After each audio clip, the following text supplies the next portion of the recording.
Nakiisang probinsya ng Albay sa National Day of Mourning ngayong araw bilang tugon yan sa deklarasyon ni Pangulong Ferdinand R. Marcos Jr. na layong makiramay sa mga biktima ng Bagyong Christine.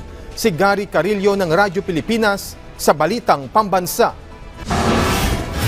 Maagang nagtipon-tipon ang mga kawani ng pamahalaang panlalawigan ng Albay sa harap ng Kapitolyo nito para sa pagsasagawa ng Traditional Monday Flag Ceremony. Sinimula ng programa ng pag-aalay ng malumanay na sayaw mula sa mga kabataan. Sunod ang mapayapang pag-awit ng lupang hinirang, sabay ang pagtaas sa half-mast ng watawat ng Pilipinas. Nag-alay ng kanya-kanyang dasal ang mga kawani ng pamahalaang panlalawigan sa pagtatapos ng seremonya. Simbolo ito ng pakikiisa sa National Day of Mourning para sa mga naging biktima ng Bagyong Christine. Nakasaad sa Proclamation No. 728 na idiniklara ni Pangulong Ferdinand R. Marcos Jr.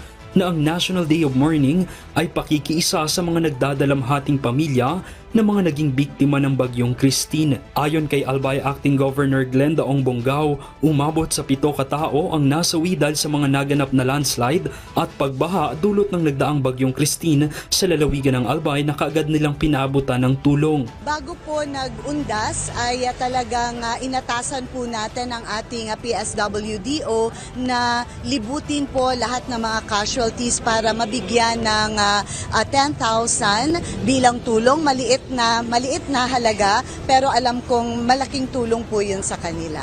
Tinututukan naman ngayon ng Albay ang Comprehensive Rehabilitation Plan sa pagtugon sa mga pangangailangan ng mga residenteng naapektuhan ng bagyo.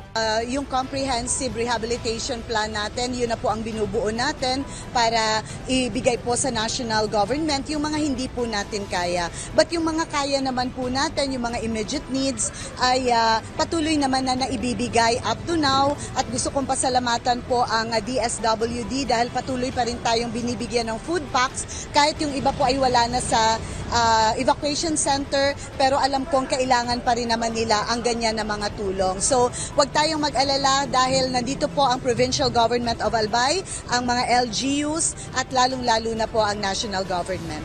Balik na rin sa face-to-face classes ang mga paaralan sa lalawigan. Mula sa Radyo Pilipinas Albay, Gary Carillo para sa Balitang Pambansa.